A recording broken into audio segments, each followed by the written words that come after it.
The Valthran hegemony had ruled 17 star systems for 3,000 years, and in all that time, they had never lost a war. They were conquerors by nature and by choice. Their empire built on the backs of a dozen enslaved species who served them without question. When their long-range sensors detected a small blue planet at the edge of the Orion Arm, they did what they had always done. They sent scouts to observe and evaluate Commander. Vexinar stood on the bridge of his observation vessel, watching the primitive world spin slowly below him. The planet was unremarkable in most ways, covered mostly in water with patches of green and brown land scattered across its surface, but it was the creatures living there that interested him. They called themselves humans. Vexinar had spent 3 cycles studying them from orbit, and he had reached a simple conclusion. These creatures were weak. They had no natural armor, like the Crocian, no venomous claws like the Velkari, no telepathic abilities like the Mindweavers. Their bodies were soft and fragile, covered in thin skin that could be cut by almost anything they moved. Slowly compared to most species, and they tired easily. They could not survive in extreme temperatures or harsh environments without artificial protection. They were, by every measure the Valthran used, utterly unremarkable perfect candidates for the labor caste. Vexinar sent his report to the Hegemony High Council, and within days, Ambassador Crixtel arrived with a diplomatic fleet of 40 warships. The ambassador was old by Valthran standards. His scales faded to a dull gray, but his eyes still held the cold certainty of one who had never known defeat. He had delivered the hegemony's ultimatum to 100 worlds, and not once had any species been foolish enough to resist. Crixtel descended to the planet's surface in a shuttle flanked by 12 elite guards, each one standing nearly 3 meters tall with armor that could deflect most projectile weapons. They landed in a large open area near one of the human settlements, a place the locals called Geneva. The humans sent their own delegation. Crixtel watched them approach with something close to amusement. There were 5 of them, dressed in strange formal clothing, walking toward him without any visible weapons or protection. The one in front was a female, her hair gray with age, her steps slow but steady. She introduced herself as Secretary General Chun and asked what the Valthran wanted. Crixtel explained in simple terms. The hegemony had claimed this world, the humans would be integrated into the labor caste, where they would serve the Valthran for generations. In exchange, they would be protected from other species and given the honor of contributing to the greatest empire in the galaxy. All they had to do was kneel. Secretary General Chun listened to the translation, and then she did something that confused Crixtel deeply. She laughed, not a nervous laugh or a desperate laugh, but a genuine sound of amusement, as if he had told a particularly funny joke. Then she straightened her back and looked directly into his eyes. "No," she said. The word hung in the air between them. Crixtel had heard many responses to his ultimatum over the centuries. He had heard begging and pleading and desperate attempts at negotiation. He had heard threats that were quickly silenced and prayers to gods that never answered, but he had never heard such a simple and absolute refusal. "You do not understand," he said slowly, as if speaking to a child. "You have no choice in this matter, and your world is surrounded by our warships, and your weapons are primitive compared to ours, and resistance will only bring suffering to your people." Chun nodded as if considering his words carefully. "I understand perfectly," she replied. "But you need to understand something too. And we do not kneel, and we do not surrender, and we do not belong to anyone but ourselves. And if you want this world, you will have to take it from us." One of Crixtel's guards, a young warrior named Dezek, who had never learned patience, stepped forward with anger burning in his eyes. "You dare speak to the ambassador this way?" he snarled. Raising one clawed hand, I will teach you respect. What happened next occurred so quickly that Crickstale barely had time to process it. Desek struck Chun across the face with enough force to kill most species. The old woman crumpled to the ground and did not move for a moment. There was silence.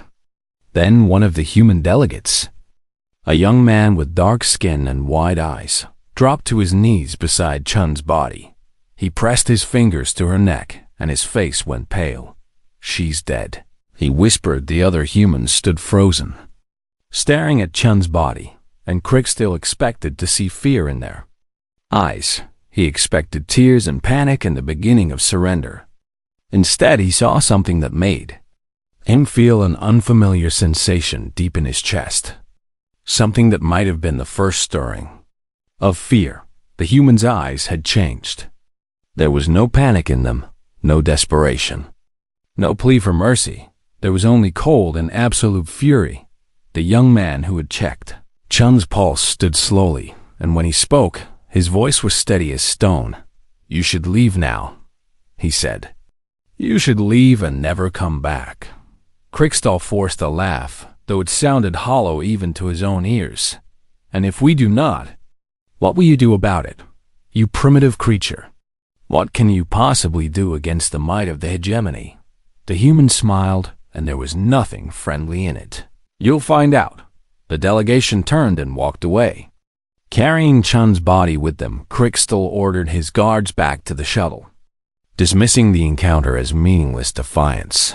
These humans would learn their place soon enough. He was wrong. 6 hours later, every Valthran vessel in Earth's orbit went dark. There were no warnings, no distress signals, no calls for help. 40 warships simply stopped responding. Crickstall was on the command ship when it happened, preparing a report for the High Council when the lights flickered and died. Emergency power kicked in moments later, but the main systems remained offline. Then he heard sounds coming from the lower decks, sounds of combat, sounds of screaming, sounds of Valthran warriors dying. The humans had somehow gotten aboard. He did not know how, and he did not understand how such primitive creatures could have breached Valthran security systems, but they had, and they were killing his people. Crickstall ran. He was not proud of it, but he ran to the escape pods and launched himself into the void of space. As his pod drifted away from the dying command ship, he looked back at the fleet he had brought to this small blue world ship. After ship went dark, the humans had taken them all. Crickstall activated his emergency beacon and began the long journey back to hegemony space. He had a warning to deliver, a message for the High Council, but even as he fled, he knew in his heart that no one would believe him. No one would believe that soft, weak, primitive humans had destroyed an entire Valthran fleet in a single night. They would learn the truth soon enough. The deadliest creatures in the galaxy were coming, and they were very, very angry. The Galactic Council had not convened an emergency session for over 200 years. The last time had been during the Mindweaver Rebellion, when an entire species of telepaths had tried to overthrow their masters. That rebellion had been crushed in 3 standard months. This time, the Council gathered to discuss something far more troubling. Ambassador Crickstall stood before the assembled representatives of 112 spacefaring civilizations, his scales still dull from the stress of his escape, his voice hoarse as he described what had happened at Earth. No one believed him. You expect us to accept, said High Speaker Vormal of the Crocian Dominion, his massive armored body shifting with amusement, that a species that has not even achieved interstellar travel managed to destroy 40 Valthran warships in a single night. Crickstall nodded slowly. I know how it sounds, but I was there, and I saw what they did. And these humans are not what they appear to be. Laughter rippled through the chamber. The Valthran High Commander, a scarred veteran named Draxus, stepped forward with contempt in his eyes. The ambassador is clearly traumatized, he announced to the council. His report is the result of fear and confusion, and the truth is simpler. And we lost contact with those ships due to technical failure. And I have already dispatched a proper war fleet to bring these humans to heel. How many ships? Asked the Valkyrie delegate, her voice soft and curious. 300, Draxus replied with pride. More than enough to conquer a single primitive world.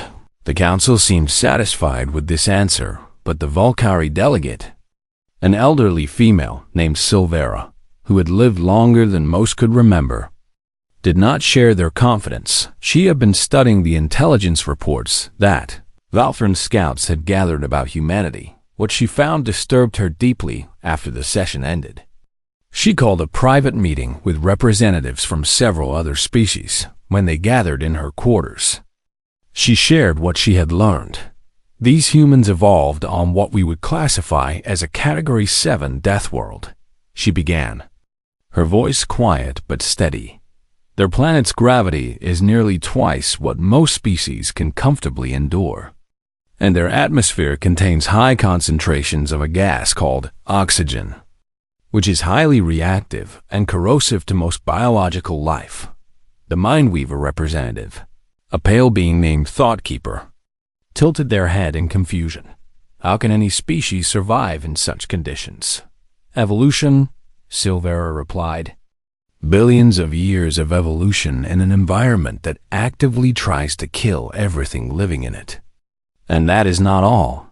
And their world is covered in a universal solvent they call water. And this substance falls from their sky regularly, and they drink it. And they swim in it for pleasure. The representatives exchanged uncomfortable glances. Their world experiences extreme temperature variations, Silvera continued, ranging from cold enough to freeze most beings solid to hot enough to cause immediate heat stroke. And humans live in all of these environments. And they have adapted to survive conditions that would kill any of us within hours. She pulled up more data on her display screen. But the most disturbing thing about humans is not their planet, and it is what they have done on that planet. Images appeared showing human history, war after war after war. Humans have been fighting each other for their entire recorded history, Silvera explained. They have developed thousands of different ways to kill, and they have weapons that can level entire cities in an instant.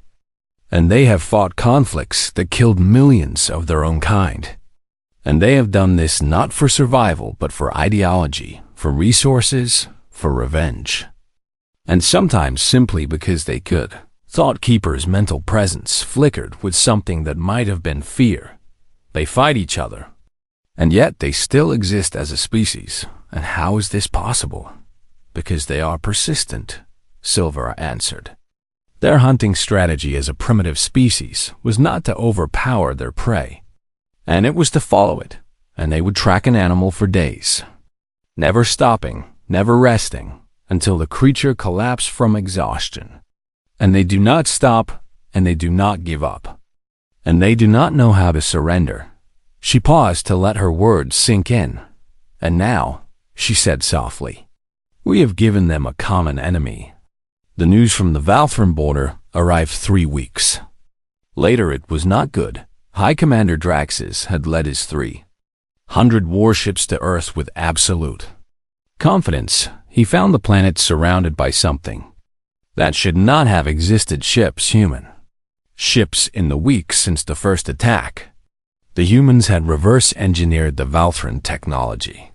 From the vessels they had captured, they had built their own fleet. It was not as large as the Valthran force, and it was not as sophisticated, but it was enough. The battle lasted 14 hours. When it was over, 263 Valthran ships were destroyed or disabled. The humans lost 72 vessels, but they did not stop. There they pursued the survivors. The first Valthran border colony fell 11 days later. The humans did not simply defeat the defending fleet this time. They boarded the orbital stations. They fought in the corridors. They fought in the maintenance shafts. They fought in complete darkness after cutting the power systems every tactic the Valthran tried. The humans countered every trap they set. The humans avoided or turned against them every advantage the Valthran thought they had. The humans neutralized the recordings from the battle were sent to the Galactic Council. The representatives watched in horrified silence as human soldiers moved through Valthran ships like ghosts, killing with brutal efficiency. They saw humans take wounds that should have been fatal and keep fighting. They saw humans working together with a coordination that bordered on telepathy, each one knowing exactly where their companions were and what they needed. They saw fear in the eyes of Valthran warriors, fear that none of them had ever seen before in the faces of the hegemony's elite. When the recordings ended, no one spoke for a long time. Finally, the elderly Silvera rose from her seat and addressed the council. "The Valthran killed one of their leaders," she said. "A female elder named Chun, and now they are angry. And I have studied their history, and I have seen what they do when they are angry. And they do not stop until they have achieved victory or died trying." She looked around the chamber at the assembled representatives. "The Valthran have awakened something that should have been left sleeping. And these humans are not primitives. And they are not weak, and they are predators. And now they are hunting." High Commander Draxus, who had barely survived the battle, stood with bandages covering half his face. "We must unite against them," he declared. "The combined might of all our civilizations will surely crush this threat." Silvera shook her head slowly. "You still do not understand," she said. "You cannot crush them, and you cannot frighten them into submission. And you cannot break their will. And the only thing you can do now is hope that they choose to stop before they reach your worlds." She turned to leave the chamber at the door. She paused and looked back at the council one final time. The Valthran asked what these humans could possibly do. She said, "I believe we are all about to find out." She was right. The Hegemony High Council was not accustomed to fear. For 3,000 years, they had been the apex predators of their region of space, crushing all who opposed them and enslaving all who submitted. But now, for the first time in their long history, they felt something close to panic. The humans had taken 3 border worlds in as many weeks their fleet was, growing larger with each captured Valthran vessel their technology was improving at a rate that should have been impossible. Something had to be done. High Commander Draxus proposed a solution. "We must show them the consequences of defiance," he declared. Before the assembled council, his voice hard despite the fear lurking behind his eyes. "We must make an example so terrible that they will have no choice but to surrender." The council debated for hours, but in the end they agreed. They would strike at one of the human colonies, a world called New Geneva that had been established just beyond Earth's solar system. It was home to 2 million humans. The Valthran fleet arrived without warning and without mercy. They did not demand surrender. They did not offer terms. They simply opened fire. The orbital bombardment lasted 6 hours. When it was over, New Geneva was a burning wasteland, its cities reduced to molten craters, its people nothing but ash and memory. 2 million humans died that day. The Hegemony transmitted footage of the destruction to every human vessel and every human world. "This is the price of resistance," the message declared. "Surrender now, or watch your entire species burn." The galaxy held its breath, waiting for the human response, and then something strange happened. Nothing. The human fleet stopped advancing. The human attack ceased entirely. Communications from human space went silent. Days passed. Then weeks, then months. The Valthran began to celebrate. "They have broken," Draxus announced triumphantly. "Their spirit is crushed, and now they will crawl to us begging for mercy. And we have proven once again that the hegemony cannot be defeated." But Silvera of the Valkyrie was not so certain. She had continued her study of human history. and what she found there gave her no comfort. They are not broken. She warned anyone who would listen. They are planning, and when humans go quiet after an attack, it means something terrible is coming. No one believed her. 3 months to the day after New Geneva burned, the humans returned. Their fleet emerged from faster than light travel at the edge of Valthran space, and it was unlike anything the galaxy had ever seen. The ships were different now. They moved in ways that seemed to violate the laws of physics, changing direction without slowing, accelerating beyond what should have been possible. Their weapons were different too, firing projectiles that phased through Valthran, shields as if they did not exist. The most terrifying of all was what the humans did not do. They did not attack civilian populations. They did not bomb cities or destroy colonies. Instead, they went straight for military targets with surgical precision. Shipyards were reduced to debris, military academies were captured, and their students released unharmed command. Centers were taken out with single strikes that left surrounding structures untouched, and wherever they went, the humans broadcast a single message on all frequencies. We are not here to kill you, and we are here to free you. The message was not for the Valthran. It was for the labor castes for 3,000 years. The hegemony had built its power on the backs of enslaved species. Now those species were listening on world after world. The slave populations began to rise. The humans had sent weapons. Hidden in cargo shipments, they had transmitted tactical information through encrypted channels. They had trained resistance leaders using technology the Valthran could not detect. 17 star systems began to burn from within the hegemony, found itself fighting not just the human fleet but rebellions on every front. Their supply lines were cut by sabotage. Their communications were disrupted by former slaves who knew every system weakness. Their soldiers found themselves facing enemies who had nothing left to lose, and still the humans kept coming. General Sarah Chun, daughter of the woman the Valthran had killed, led the human forces with cold efficiency. She was not interested in revenge for its own sake. She was interested in victory. When the Galactic Council requested a communication, she agreed. Her face appeared on screens across the galaxy, her expression calm, her voice steady. You killed 2 million of us, she said. We could kill 200 million of you in return, and we have the capability. And we have mapped every civilian population center in Valthran space. And we could end your species in a single day. She paused, letting the words sink in. But we are not like you. And we do not murder civilians, and we do not believe in genocide. And we believe in justice.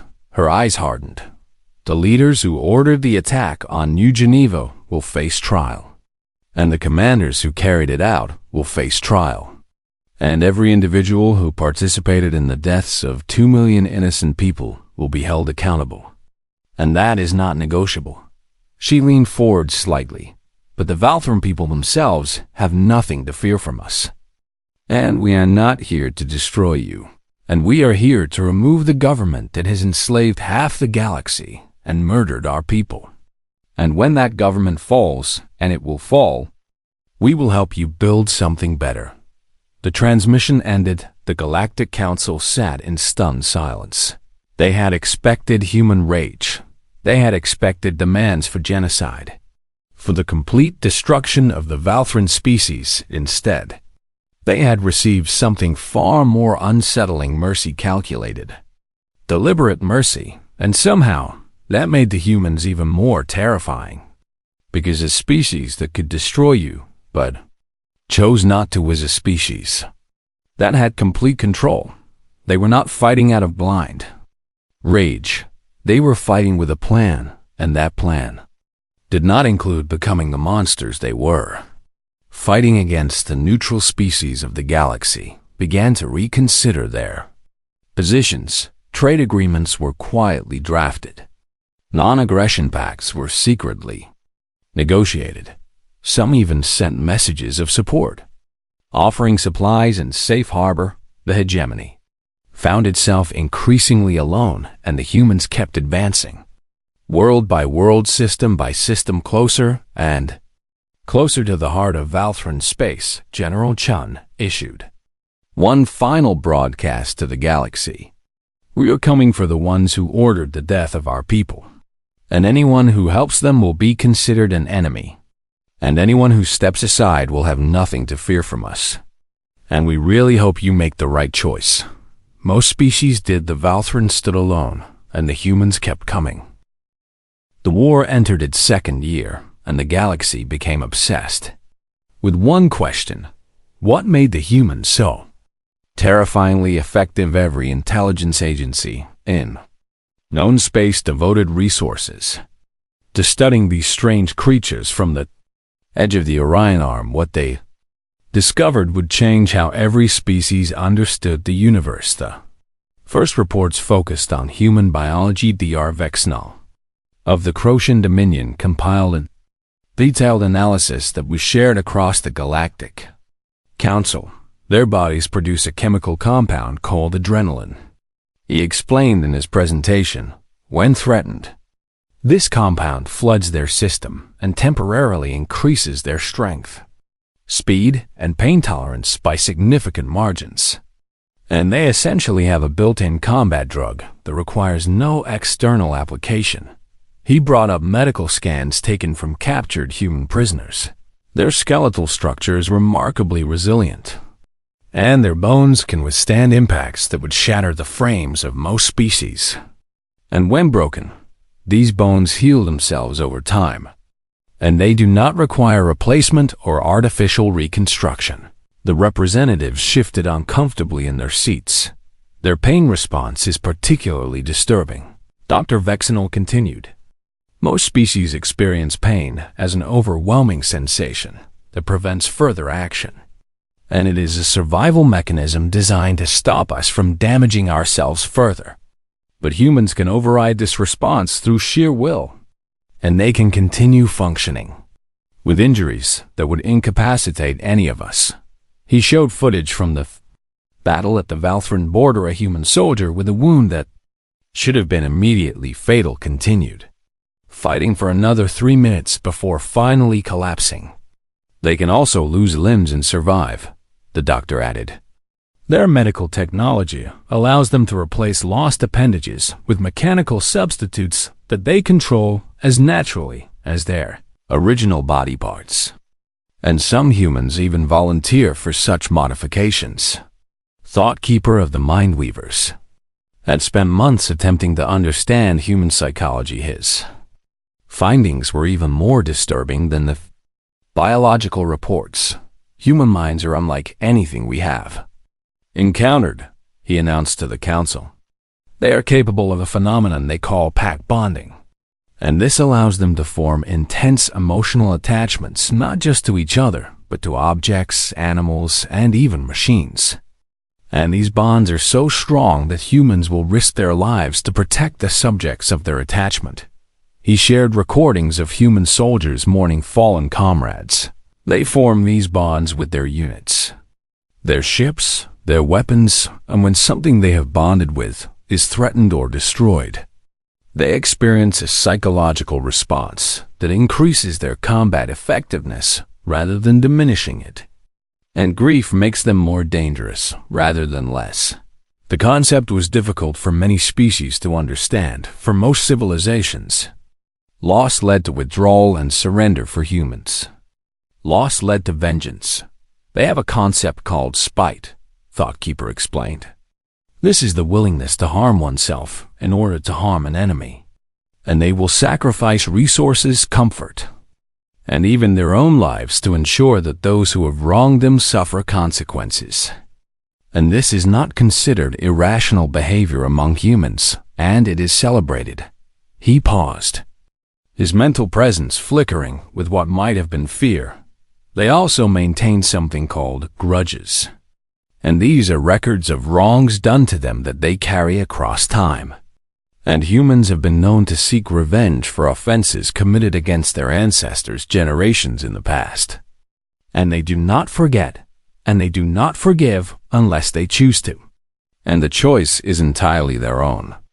The historical analysis was perhaps the most revealing. Professor Silvera had continued her research and now presented her conclusions.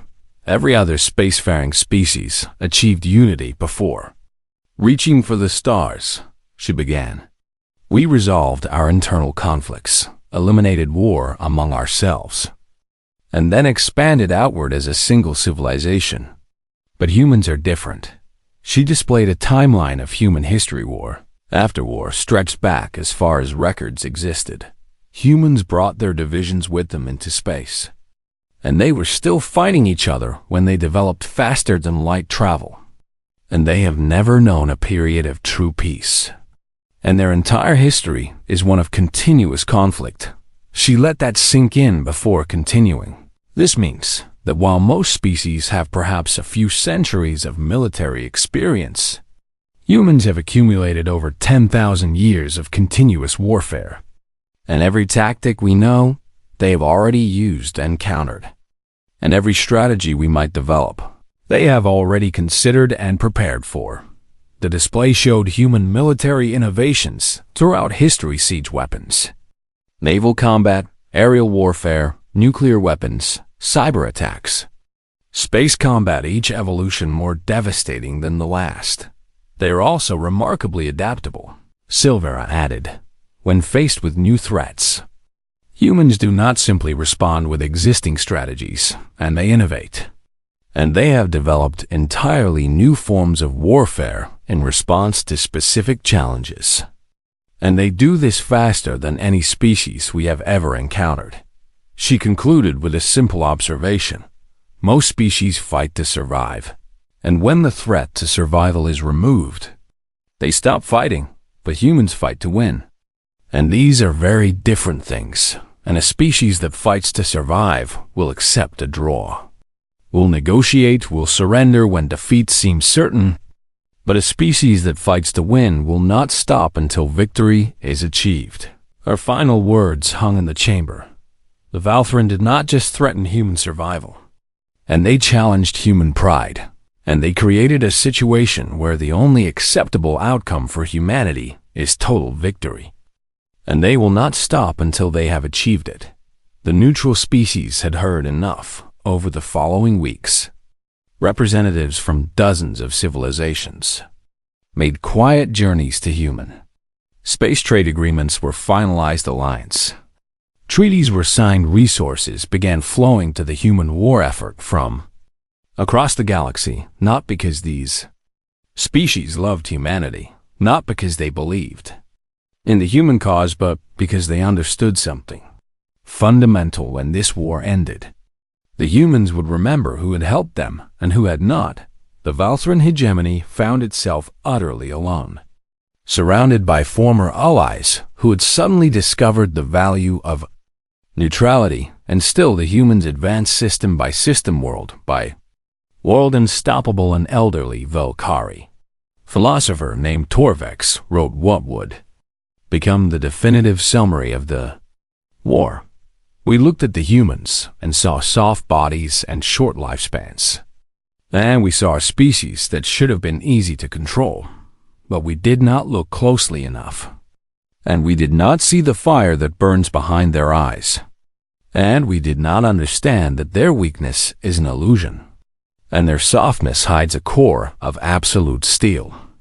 He concluded with words that would be quoted for centuries.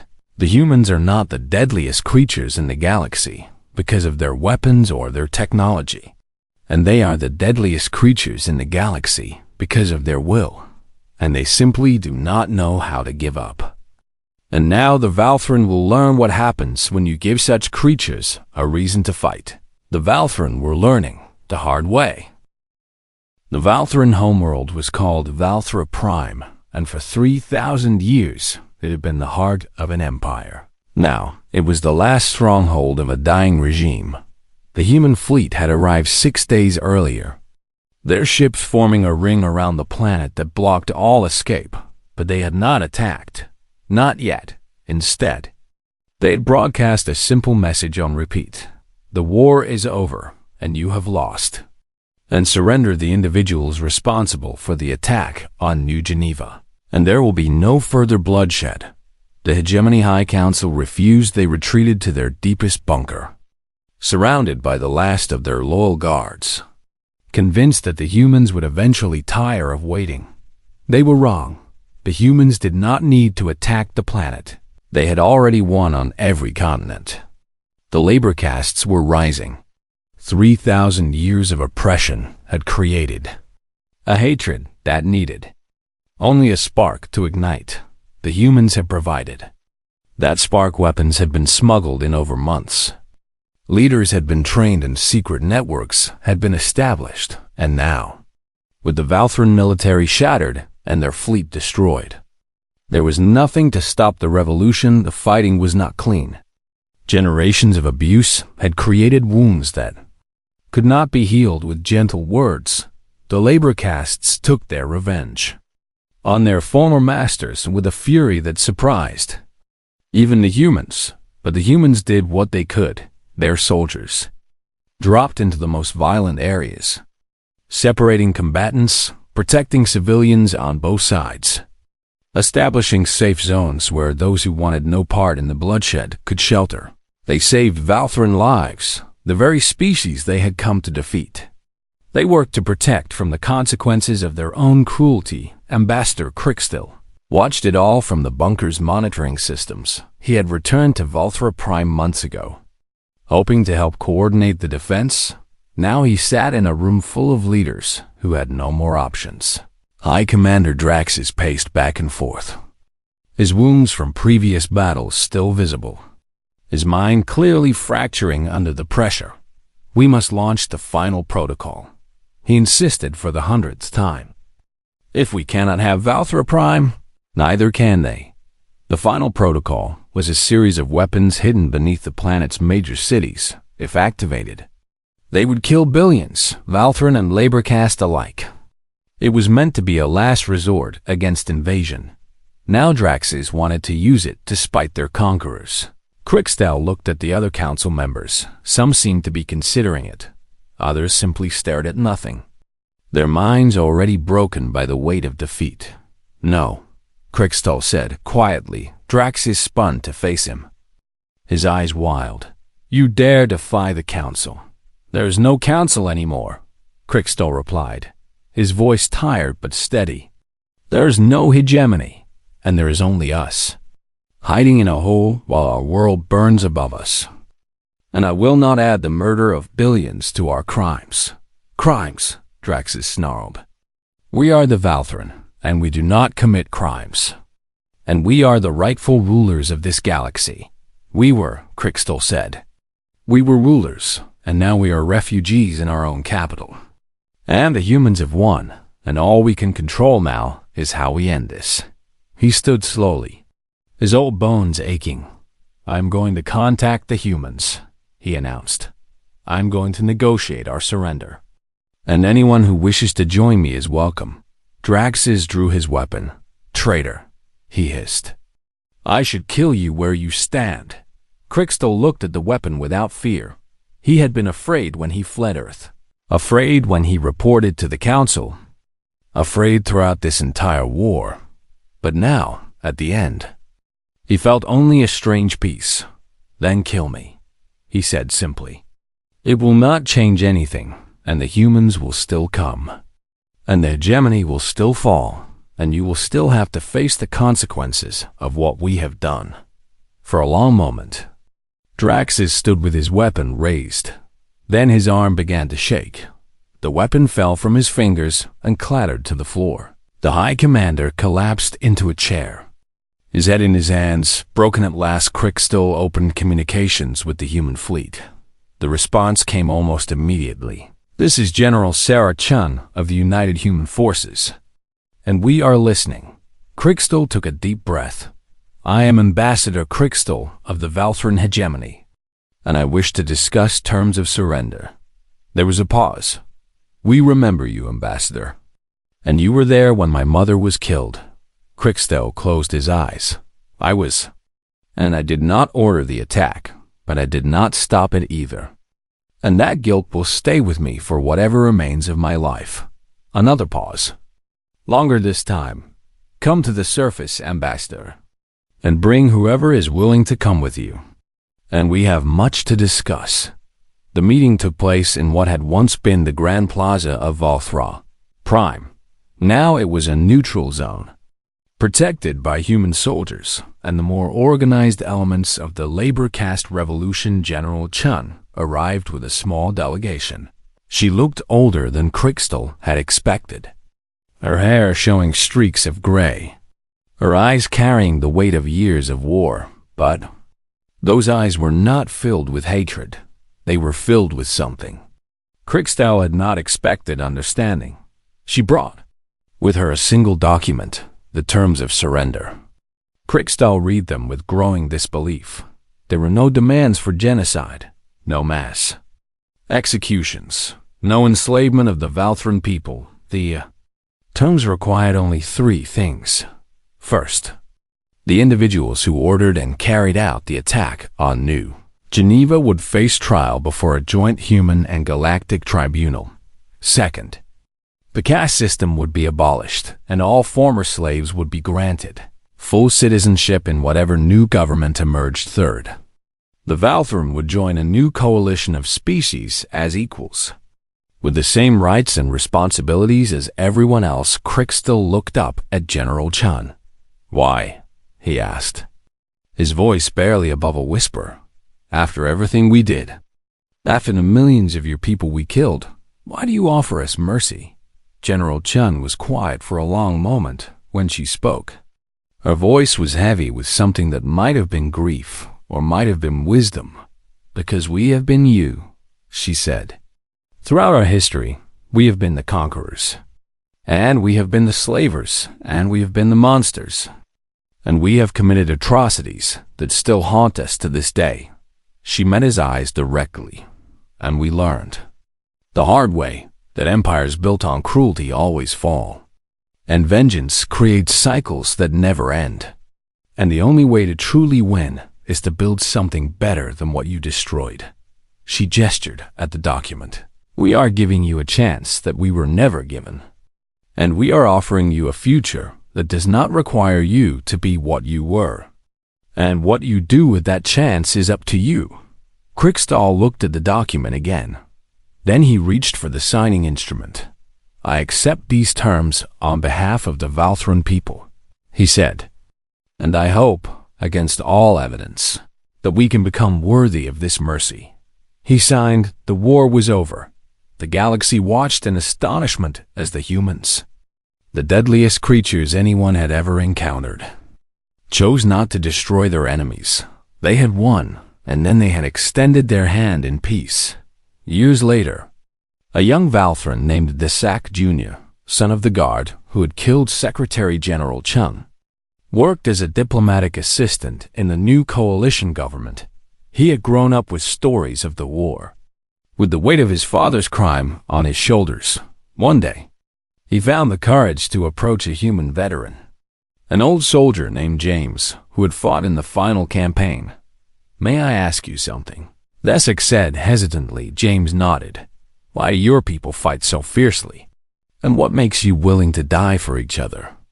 And how can you show mercy to those who have wronged you? James thought for a long moment before answering. Home is worth protecting, he said finally. Family is worth dying for, and the people we love are worth any sacrifice we have to make. He paused, looking out at the rebuilt plaza where the peace had been signed. But revenge is poison, he continued. It feels good in the moment, but it destroys you from the inside. And the only way to truly honor those we have lost is to build a world where no one else has to lose what we lost. Desak nodded slowly. I think I understand now. James smiled, and there was warmth in it. Good, he said. Now, and I have been meaning to ask, and do your people have any sports? And because there is this game we play called football that I think you might enjoy. And fair warning, though. And it is basically organized violence with rules. Desek considered this. That sounds exactly like something we would enjoy. Perfect, James said, clapping the young Valthrin on the shoulder. Come on, and I will teach you, and who knows? And maybe we will make an athlete out of you yet. They walked off together. Human and Valthrin, former enemies now becoming friends, behind them. The sun rose over a galaxy that had changed forever. The deadliest creatures in the known universe had proven something that no one expected. They were capable of mercy, and somehow, that made them even more extraordinary.